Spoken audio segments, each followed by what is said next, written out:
IMF ने पाकिस्तान के साथ मुआहदे की तफसीलात जारी कर दी।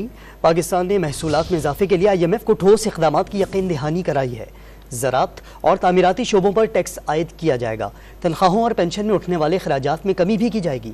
मुस्लिम लीग नून, पीपल्स पार्टी और पाकिस्तान तहरीक इंसाफ ने IMF प्रोग्राम के मकासद और पॉलिसियों की हिमायत की तहरीरी यकीन दहानी करवाई है। मज़ीद जानते हैं डॉन न्यूज़ इस्लामाबाद की चीफ रिपोर्टर सनाउल्लाह खान से। सनाउल्लाह बताएगा, IMF मुआहदे से मुतालिक मज़ीद क्या मालूमात मिली हैं? देखिए, जो मुआहदे की तफसीलात जारी की है उसमें जो खासकर हिस्सा है, पॉलिटिकल हिस्सा भी है उसमें, जिसमें इलेक्शन का भी जिक्र है और साथ में जो 3 से बड़ी सियासी जमातों से IMF की मुलाकात हुई थी। अब इस रिपोर्ट में ये इंकशाफ किया है कि इन 3 सियासी जमातों, तहरीक इंसाफ है, पीपल्स पार्टी है, नून लीग ने, इन्होंने तहरीरी तौर पर IMF ने इनसे यकीन दहानी ली है कि स्टैंड बाई अरेंजमेंट जो प्रोग्राम IMF का, उसके मकासद, उस पर जो पॉलिसियों पर अमल दरामद है, उसमें वो मुकम्मल ताउन फराहम करेंगे इलेक्शन से पहले भी और इलेक्शन के बाद भी, क्योंकि ये 9 माह का प्रोग्राम है। इसके साथ बिजली की कीमतों के हवाले से, क्योंकि हुकूमत फैसला कर चुकी है 1 जुलाई से उस पर अमल दरामद होगा और वो ये नोटिफिकेशन जब जारी होगा आइंदा चंद रोज में तो बिजली की कीमतें बढ़ेंगी।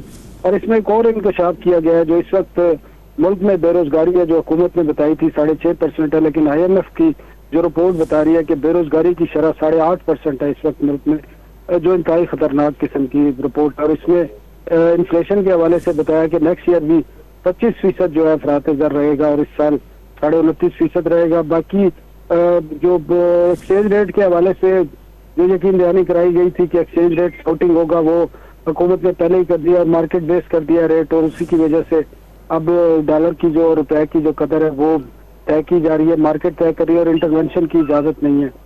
इसके साथ भी जो जिस तरह आपने भी बताया कि टैक्सों में इजाफा करना पड़ेगा, वो भी बता दिए कौन कौन से सेक्टर हैं। उसमें बेंचमार्क्स भी तय कर दिए गए हैं कि कब क्या करना होगा। स्टेट बैंक से 0 होगा जो कर्ज फेडरल गवर्नमेंट लेती थी, वो भी बैन किया गया है, क्योंकि ये 9 माह का प्रोग्राम है और 9 माह के दौरान जितनी भी शराइत हैं उन पर अमल दरामद फौरी तौर पर करना होगा। जी सनाउल्लाह खान, बहुत शुक्रिया आपका।